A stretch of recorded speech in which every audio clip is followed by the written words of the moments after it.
40. En mayo del mismo año se encontró en un campo de rosas, a medio camino entre Graz y el pueblo de Opio, situado al este de dicha ciudad, el cuerpo desnudo de una muchacha de 15 años. Había sido golpeada en la nuca con un garrote. El campesino que lo descubrió quedó tan trastornado por el macabro hallazgo que casi atrajo hacia su persona las sospechas de la policía, declarando al teniente con voz trémula que nunca había visto nada tan bello, cuando lo que quiso decir era que nunca había visto nada tan espantoso. En realidad, la joven era de una belleza exquisita. Pertenecía a aquel tipo de mujeres plácidas que parecen hechas de miel oscura, tersas, dulces y melosas, que con un gesto pasible, un movimiento de la cabellera, un solo y lento destello de la mirada dominan el espacio y permanecen tranquilas como en el centro de un ciclón. Al parecer, ignorantes de su propia fuerza de atracción, que arrastra hacia ellas de modo irresistible los anhelos y las almas de tanto hombres como de mujeres. Y era joven, muy joven. Aún no había perdido en la madurez incipiente el encanto de su tipo. Sus miembros mórbidos eran todavía tersos y firmes, los pechos como recién moldeados y el rostro ancho, enmarcado por cabellos negros y fuertes, aún poseía los contornos más delicados y los lugares más secretos. La cabellera faltaba, sin embargo. El asesino la había cortado y robado, así como la ropa. Se sospechó de los gitanos. A los gitanos se les podía atribuir todo. Era bien sabido que tejían alfombras con retales viejos, rellenaban almohadas con cabello humano y hacían muñecas con piel y dientes de los condenados a la horca. En el caso de crímenes tan perversos, solo podía sospecharse de los gitanos, pero por aquel entonces no había ninguno en muchas millas a la redonda. No habían sido vistos en la región desde el mes de diciembre. A falta de los gitanos, se sospechó de los jornaleros italianos, pero tampoco había ninguno por los alrededores. Era demasiado pronto para ellos, pues no iban por allí hasta junio, al tiempo de la cosecha del jazmín, así que tampoco podían haber sido los italianos. A continuación, las sospechas recayeron en los fabricantes de pelucas, a quienes acusaba la melena cortada de la víctima. En vano. Después se pensó en los judíos, después en los monjes del convento de benedictinos, supuestamente lascivos, aunque todos pasaban de los 70, después en los cistercienses, en los masones, en los alineados de la Charité, en los carboneros, en los mendigos y, por último, en los nobles disolutos, en particular el marqués de Cabrís, que se había casado 3 veces y organizaba, según se decía, misas orgiásticas en sus bodegas, en cuyo transcurso bebía sangre de doncella para aumentar su potencia sexual. Sin embargo, no pudo probarse nada concreto. Nadie había sido testigo del asesinato ni pudieron encontrarse ropas o cabellos de la víctima. Al cabo de unas semanas, el teniente de policía dio por terminadas las investigaciones. A mediados de junio llegaron los italianos, muchos con sus familias, para ganarse la vida como recolectores. Los campesinos los contrataron, pero, recordando el asesinato, prohibieron a sus mujeres e hijas que tuvieran tratos con ellos. Toda precaución era poca, porque a pesar de que los jornaleros no eran culpables del crimen, en principio podían haberlo sido, de ahí que no estuvieran de más precaverse de ellos. Poco después del comienzo de la cosecha del jazmín se produjeron otros 2 asesinatos. Las víctimas fueron otra vez muchachas extraordinariamente hermosas. Ambas pertenecían al mismo tipo de mujeres morenas y plácidas. Las 2 fueron halladas también desnudas y con la cabellera cortada, y tendidas en los campos de flores con una herida contusa en la base del cráneo. Tampoco esta vez había rastro del asesino. La noticia se propagó como un reguero de pólvora y se temieron más agresiones contra los inmigrantes cuando se supo que ambas víctimas eran italianas, hijas de un jornalero genovés. Ahora el temor hizo mella en la región. La gente ya no sabía hacia quién dirigir su cólera impotente. Es cierto que algunos todavía sospechaban de los locos o del misterioso marqués, pero nadie lo consideraba probable, ya que los primeros estaban bajo constante vigilancia y el último se había marchado hacía tiempo a París. En consecuencia, todos hicieron causa común. Los campesinos abrieron sus graneros a los inmigrantes, que hasta entonces habían dormido a la intemperie. Los habitantes de la ciudad organizaron un servicio de patrullas nocturnas en cada barrio. El teniente de policía reforzó la guardia de las puertas. Sin embargo, ninguna de estas disposiciones sirvió de nada. Pocos días después del doble asesinato, se encontró el cadáver de otra muchacha en iguales condiciones que los anteriores. Esta vez se trataba de una lavandera sarda del Palacio Episcopal, que fue asesinada cerca de la gran alberca de la Fontaine de Fouque, ante las mismas puertas de la ciudad. Y aunque los cónsules, apremiados por la excitada población, tomaron medidas más severas, controles más estrictos en las puertas, reforzamiento de las guardias nocturnas, prohibición de salida de todas las personas del sexo femenino a la caída de la noche, Aquel verano no pasó otra semana sin que fuera encontrado el cadáver de una doncella. Y siempre se trataba de muchachas que acababan de convertirse en mujeres, y siempre eran las más hermosas, y en su mayoría, de aquel tipo moreno y seductor. Aunque pronto el asesino dejó de despreciar a la clase de muchachas dominante en la región, dulces, de tez blanca y un poco más redondeadas. Incluso las castañas y rubias oscuras, siempre y cuando no fueran muy delgadas, figuraron al final entre sus víctimas. Las buscaba por todas partes, no ya solo en los alrededores de Graz, sino en el centro de la ciudad e incluso hasta en las casas. La hija de un carpintero fue hallada muerta de un golpe en su dormitorio del 5º piso, y nadie en la casa había oído el menor ruido, y ninguno de los perros que husmeaban y ladraban a todos los extraños habían reaccionado. El asesino parecía inasequible e incorpóreo como un espíritu. La población se indignó e insultó a las autoridades. El más pequeño rumor daba origen a desmanes. Un vendedor ambulante que ofrecía filtros amorosos y pócimas de curandero estuvo a punto de ser linchado porque alguien dijo que sus remedios contenían cabellos de doncella pulverizados. Se intentó provocar un incendio en la mansión de Cabris y en el hospicio de la Charité. El pañero Alexandre Minsard mató de un tiro a su propio criado cuando éste volvía de noche a casa porque lo tomó por el famoso asesino de doncellas. Quienes podían permitírselo enviaban a sus hijas adolescentes a casa de familiares o a internados en Niza, Aix o Marsella.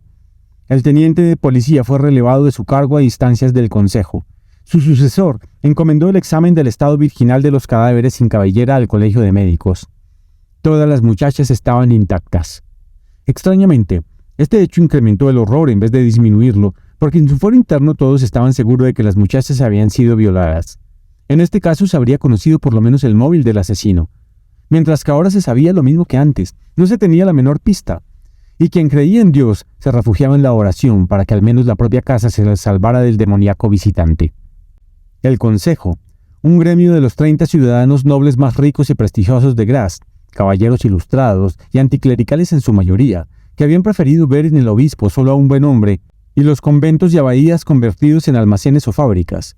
Estos arrogantes y poderosos caballeros del Consejo se vieron obligados en su impotencia a redactar una sumisa petición a Monseñor el Obispo para que se dignara maldecir y excomulgar al monstruo asesino de doncellas, a quien el poder civil no conseguía atrapar, como hiciera su preclaro antecesor en el año de 1708, con las terribles langostas que entonces amenazaban al país.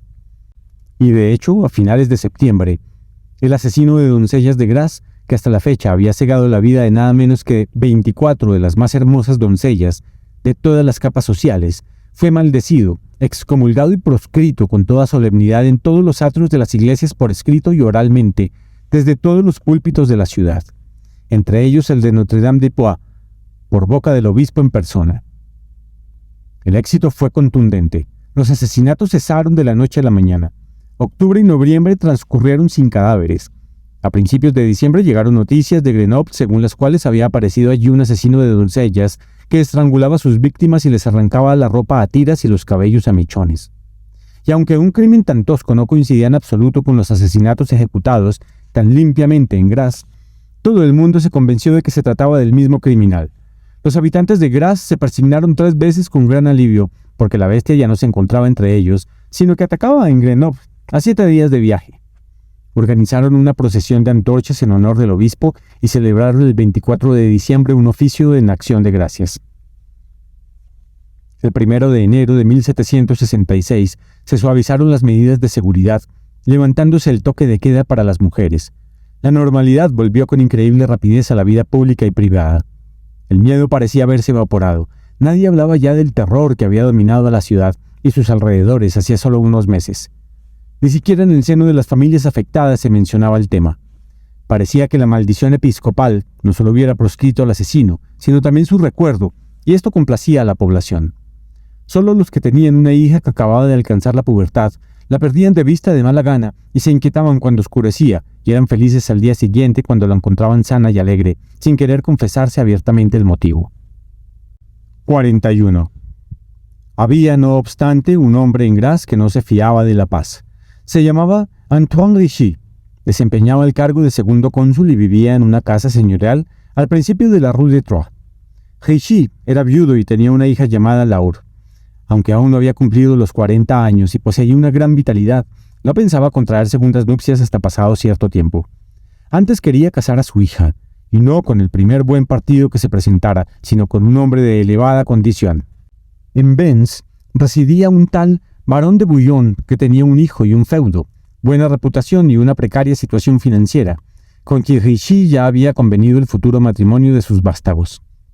Una vez casada Laure, él haría gestiones encaminadas a emparentar con las prestigiosas casas Dreux, Maubeuge o Fourmichel, no porque fuera vanidoso y estuviera decidido a conquistar a cualquier precio una esposa noble, sino porque quería fundar una dinastía y preparar para sus descendientes una encumbrada posición social y también influencia política.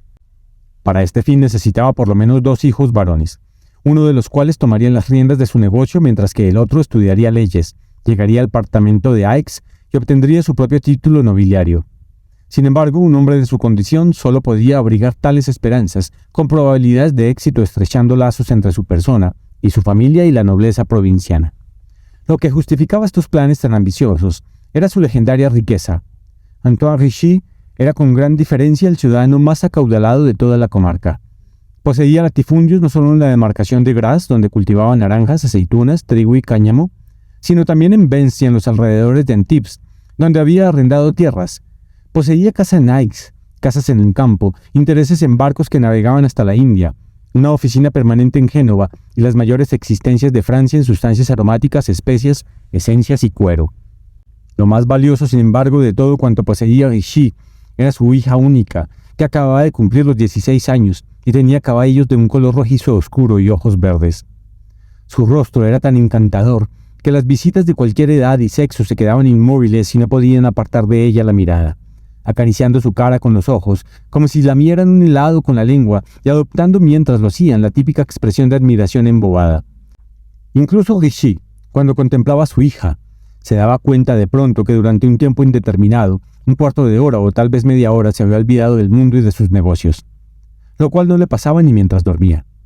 Absorto por completo en la contemplación de la espléndida muchacha, y después no sabía qué había hecho, y últimamente lo notaba con inquietud, cuando la acompañaba a la cama por la noche o muchas veces por la mañana, cuando iba a despertarla y ella aún estaba dormida, como colocada allí por las manos de Dios, y a través del velo de su camisón se adivinaban las formas de caderas y pechos y del hueco del hombro, codo y axila mórbida, donde apoyaba el rostro, emanando un aliento cálido y tranquilo. Sentía un malestar en el estómago y un nudo en la garganta y tragaba saliva. Y Dios era testigo. Maldecía el hecho de ser padre de esta mujer y no un extraño, un hombre cualquiera ante la cual ella estuviera acostada como ahora, y quien sin escrúpulos pudiera yacer a su lado, encima de ella y dentro de ella con toda la avidez de su deseo. El sudor le empapaba y los miembros le temblaban, mientras ahogaba en su interior tan terrible concupiscencia, y se inclinaba sobre ella para despertarla con un casto beso paterno. El año anterior, en la época de los asesinatos, aún no había sentido nunca tan fatales tentaciones. El hechizo que su hija ejercía entonces sobre él era, o al menos eso le parecía, un mero encanto infantil. Y por ello nunca temió en serio que Laure pudiera ser víctima de aquel asesino que, como era sabido, no atacaba a niñas ni a mujeres, sino exclusivamente a doncellas púberes. Sin embargo, reforzó la vigilancia de su casa, hizo colocar nuevas rejas en las ventanas del piso superior y ordenó a la camarera que compartiera el dormitorio con Laure.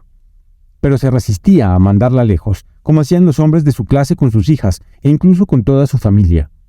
Encontraba tal proceder despreciable e indigno de un miembro del consejo y del segundo cónsul, quien en su opinión debía dar a sus ciudadanos ejemplo de serenidad, valor y tenacidad. Además, era un hombre a quien no gustaba que nadie influyera en sus decisiones, ni una multitud dominada por el pánico, ni menos aún un criminal anónimo y repugnante. Y por esto fue uno de los pocos habitantes de la ciudad que durante aquel horrible periodo fue inmune contra el miedo y conservó la sangre fría. Ahora, extrañamente, esto cambió. Mientras en las calles la gente celebraba como si ya hubieran ahorcado al asesino, el fin de sus crímenes y olvidaba aquellos terribles días, el miedo se introdujo en el corazón de Antoine Richie como un espantoso veneno. Durante mucho tiempo no quiso confesarse a sí mismo que era el miedo lo que le incitaba a postergar viajes muy urgentes, a abandonar la casa de mala gana y a acortar visitas y reuniones a fin de regresar a casa lo antes posible. Se justificó ante sí mismo achacando a una indisposición pasajera y al exceso de trabajo, aunque admitiendo al mismo tiempo que estaba un poco preocupado, como lo está cualquier padre que tiene una hija en edad de casarse. Una preocupación totalmente normal. ¿Acaso no había cundido ya en el exterior la fama de su belleza? ¿Acaso no se estiraban ya los cuellos cuando la llevaban los domingos a la iglesia? ¿No le hacían ya insinuaciones ciertos caballeros del consejo, en nombre propio o el de sus hijos?